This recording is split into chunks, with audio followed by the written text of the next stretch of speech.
Good afternoon. I'd like to welcome you back to our second Anchored in the Word morning reflection. And if you are listening to this and you missed our first episode earlier today, I hope that you'll not just watch this video, but you'll also watch the one that I put out earlier this morning.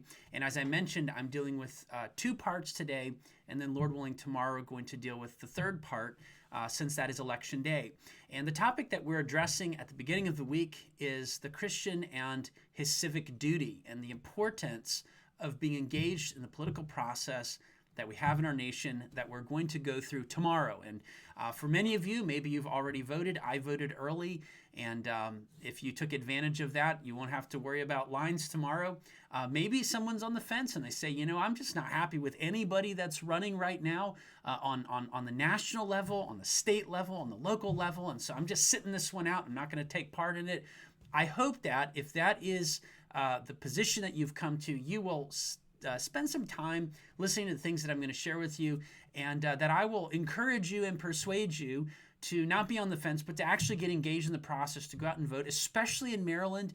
We have a constitutional amendment that's on the ballot, and it's about abortion, and I'm gonna address that in this video. And the fact is that if you are a Maryland resident, you should absolutely go out and vote on that measure, because the reality is that they are working to try to make abortion a right, if you want to put it that way. A person would have the right to take the life of their child, and we as Christians absolutely should not stand on the fence on this issue, but we need to speak up, and we need to go out and we need to vote down that measure, because that is an immoral measure. And so I think it's important to state that very clearly. Now, let's go ahead and take out our Bibles, and let's turn to 1 Timothy chapter 2, verses 1 through 4. And we're going to read a section of that this morning, and then we'll look at Romans chapter 13. We're going to look at a section of that as well. And then we're going to talk about second part to this. So, 1 Timothy chapter 2, verse 1. I exhort, therefore, that first of all supplications, prayers, intercessions, and giving of thanks be made for all men, for kings and for all that are in authority, that we may lead a quiet and peaceable life in all godliness and honesty. And then Romans chapter 13, verse 1 says, let every soul be subject unto the higher power, the powers that be ordained of God. And whosoever therefore resisteth the power resisteth the ordinance of God, and they that resist shall receive to themselves damnation. Later on he says that he is a minister of God to thee for good. So with this topic of talking about the Christian's relationship to their civic duty, we talked about some objective responsibilities that we have toward our government. On the second video that we're dropping now, I'd like us to look at how we should be deeply concerned about the way that our government wields its, listen to this word, delegated authority. And I would say doubly delegated when we talk about the United States of America, because it is delegated in the sense that it is God who established government. It is God who determines who gets into the government through his providential work. It is his hand that allows, installs, he puts people into these roles. And so he is the one who establishes, lifts up, and puts down. And then we as citizens who vote or who choose not to vote, the fact is we contribute to who goes into power. So if I choose to sit on the sidelines and I don't vote, I contributed by my silence or my lack of stepping forward and being engaged in the process. I contributed to who went into that position of power. Or when I vote either for, because I wholeheartedly am excited about a candidate, or we could say I vote against, I vote for the other side because I am so opposed to the other side, which is actually what I'm doing this year.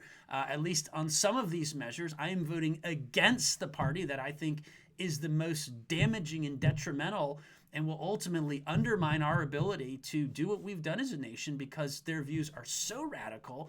I'm voting against a party. And so however you look at it, you are contributing to the process, either by voting for, voting against, or sitting on the sidelines. You have contributed to the process. And so we should be very, very concerned about the way our government wields its delegated authority. First thing I want to say is this. God instituted human government for our good. If that's the purpose, then we should do the very best that we can to be involved in the process that brings about the best government, the best administration possible for the citizens of our nation. I also want to say this. God can use anybody, even ungodly people. We have the example of someone like Nebuchadnezzar. God used Nebuchadnezzar. God used Cyrus. God used Ahab. God used Daniel, okay? So the fact is, God can use anyone, good or bad, to accomplish his purposes. But so much as we have a role to play in those who end up in power, we need to contribute to the good, though God can bring good out of anything that he chooses to permit. We should have three primary concerns based on the text that we've just read. The first of those concerns is this: we should be concerned that we have an administration that promotes the opportunity to live a quiet and peaceable life in all godliness. Now, why do I say that? Well, it's because when we pray for kings and all who are in authority, we're supposed to pray that these people will govern in such a way that it will lead to a quiet and peaceable life in all godliness. You say, well, what does that mean practically? Let me throw a couple of things out there for you to think about. One is good order in society. When you have clearly delineated laws, and those laws are properly enforced, and those laws are to promote what is good and to punish what is evil, that promotes good order in society. And when you have laws that are good but they're not enforced, or laws that are bad and they are enforced, or laws that are not written but you're trying to enforce them, whenever you have scenarios like this, you're either leading to good order or poor order in society. We think about geopolitical peace. What goes on in the United States affects everybody in the world. It affects the rest of the world economically. It affects the rest of the world when it comes to energy prices, wars that are going on, wars that are started or wars that are stopped. The United States and those who are in authority in this country have a huge impact on what goes on around the world. We should think about the importance of establishing and enforcing just laws. We should desire that our government will enforce laws that are just, that they will write laws that are just, and that they'll combat laws that are unjust. That's what we should desire. We should desire that our administration respects liberty of conscience. This is a really huge issue. When we think about the Bill of Rights, one of the things that we're told is we have the right to what? To have freedom of speech and the press. Why is that? Liberty of conscience, to be able to actually speak what you believe is true. Or we talk about the freedom of our religious conscience. Why is that so important? It's important because one of the reasons this nation was founded was to give people a place they could go where they could actually worship God according to the dictates of their conscience rather than having interference from their government. So this is a huge issue. The promoting of good and the discouragement of evil in society. These are things that we should desire to see in our government. Second concern, an environment that is conducive for the spread of the gospel. Now, the reason that we're to pray that God works through government so that we can lead a quiet and peaceable life in all godliness isn't so that we can be wealthy and self-centered. It's so that we can live out the Christian life before other people without there being the hindrance of government interference, so that the gospel is able to spread rapidly and people are being able to be drawn to the truth. And so we think about it this way. When government allows disorder, it permits an environment that is dangerous for the spread of the gospel. Why is that? Well, because a society that is disordered is a society that has violence and corruption and theft, and people's lives are weighed down because of evil and unjust individuals that are able to run rampant in society. And so what does that do? It hinders people's ability to live their lives openly and freely and to spread the gospel the way that it can. Secondly, when a government becomes actively hostile to the gospel and liberty of conscience, it creates an environment that is dangerous to the spread of the gospel. Now, on those first 2 points, I want to mention something. God can advance his kingdom no matter what's going on in the government. But Paul did tell us to pray that the government would administrate its rule in such a way that leads to a quiet and peaceable life in all godliness for the advance of the gospel. So obviously we should pray in such a way, we should desire such a thing, and we should be engaged toward that end when it comes to our civic duties. When the government becomes too passive or too provocative, it contributes to an environment that's dangerous for the spread of the gospel. One of the reasons that the gospel was spread so quickly in the Roman Empire, in the Roman world, is because though the Roman Empire had an authoritarian element to it, the Roman Empire established peace and security, and people were able to spread rapidly. They could travel on roads in safety. They could get on a ship and they could go to another part of the empire. There was a common language that was there. There were common currencies. So people were able, the environment was conducive because of the established government, that God used that to get the gospel all throughout the Roman world. And so we should recognize that this matters quite a bit.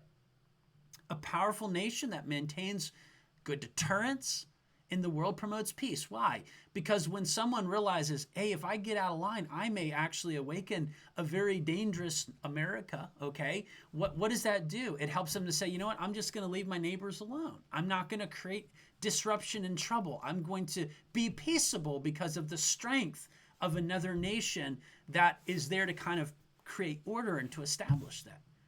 A powerful nation that becomes unnecessarily provocative can incite unnecessary conflict. This is exactly what happened when we look at the situation in Ukraine and there in Russia. What does Putin do? He becomes unnecessarily provocative and he invades Ukraine, and now there's a horrible war there that is the result of that vicious attack when one nation could have left the other nation alone. They didn't. But then the question is, why did Putin feel emboldened to do that? Perhaps it was because of the weakness of the United States and the weakness of European allies. And so what that shows you is that what decisions are made in governments affect geopolitical situations. A weak nation that is unnecessarily provocative incites unnecessary conflict as well. Guess what? That's what happened when you talk about what's going on in Israel with Hamas and Hezbollah. Hamas is a terrorist organization. It attacks Israel. Hezbollah is essentially a terrorist organization funded by Iran. And what do? They've attacked Israel. They're obviously not as powerful as a nation, the nation of Israel, but they became provocative and they murdered Israeli citizens. And what do we have now? We have this massive conflict in the Middle East. Again, you might say it is possible that Western weakness allowed these weaker powers to become provocative and to incite this conflict. My point is simply to say this. We should be concerned about the way that the government wields its authority. Concern number 3, an administration that promotes good and punishes evil as God ordained it to do is a good thing, and we should be concerned about that. The purpose of government is not to promote Christianity. Rather, it is to establish protections for all citizens, including Christians, so that we can live conscientiously. The more closely aligned an administration governs to biblical values, the better it will promote peace, stability, and freedom. I mean, think about some of these areas. Proverbs 14:34, righteousness exalteth the nation. Sin is a reproach to any people. Proverbs 29 verse 2. When the righteous are in authority, the people rejoice. When the wicked bear rule, the people mourn. And we can look at lots of issues. I look at an issue like abortion. Life begins at conception. And that life that is being carried in the womb of the mother is an image bearer. That is a human created in the image of God and needs to be protected. We have a party platform right now. People will be voting for or against a party platform that is aggressively promoting and celebrating a clearly immoral, irreversible, and unnatural agenda as it relates to human life. And so I have voted against this platform because it's evil. It is morally reprehensible. The other party platform, sadly, has accepted a weak, pluralistic, libertarian agenda that is unwilling to stand unashamedly on the side of truth. Now, when I think about this issue, I am voting against a party, not really for a party on this particular issue, because neither side has a truly biblical view on this issue as it relates to their party platform and what they're pushing. But one is clearly pushing aggressively, promoting and celebrating evil. The other is being too libertarian about the matter. So since we only have two options, well, I'd encourage you to choose the lesser of the two evils and work to promote a viewpoint that celebrates and defends life. We have to win this issue when it comes to abortion. At this point, we have to win it on the personal one-on-one level, where we leave compelling arguments so people realize that is a human in the womb, and that human in the womb is to be celebrated, protected, and should be viewed as a blessing. Or I'll look at another issue, the male-female binary. It's crazy that you'd have to think about this, but this is a huge problem in the United States right now. God created mankind in his own image, male or female. Two options. The biological assignment is from God with a distinct purpose that conforms to his design for men and women in society and the home and the church. Biological distinction is a good thing, and we should submit to our Creator's good design for our lives as either a man or a woman. Yet we have a side that's celebrating a complete reversal of nature, and we should recognize the need as Christians to vote against that kind of evil in our society. I think about the institution of marriage, and this is something that sadly is a battle that's been lost. And I can remember a time when states were actually putting amendments in their constitutions to define marriage as between one man and one woman. We've come a long way, and there's no party in the United States that is standing for a biblical view of marriage. But I want to remind you again that God established and defined the institution of marriage for the one flesh union of one man and one woman. And that is to be a lifelong covenant. And God did that so that there would be a godly seed produced and he could bless that union with children. And so we as Christians should hold this view as a sacred duty that we speak clearly about this issue. If I think about other issues, violent crimes like murder, human trafficking, sexual assault, these should be harshly punished. And the fact is that both parties don't have the same view on this issue. One party is being very soft on the issue, and the other is being less soft than the other. Or I think about damages of issues like theft and destruction to personal property. The government should stand up to justly restore what has been stolen, and justice should be proportionate to offenses. And so we should look to align with those, support those who are going to be the closest to the biblical pattern on these issues. Even economic policies matter, because they should encourage productivity, not incentivize poor moral choices by insulating people from the natural consequences of their decisions. When I think about what's in front of us, we need to be concerned about what's going on in our nation. And so as we pray for our government, we should pray that the kinds of things that we discussed in this video are the things that we see done. We should align ourselves as closely as possible with those who follow biblical patterns in their administration. And the fact is, there are people that in their personal lives, I'm not going to be happy about what they do, what they say, but I'm looking for an administration that is standing as closely as possible to these issues. And I want to encourage you to not just pray, but to go out and vote and to actually be engaged in this process. We as God's people need to think clearly about this issue.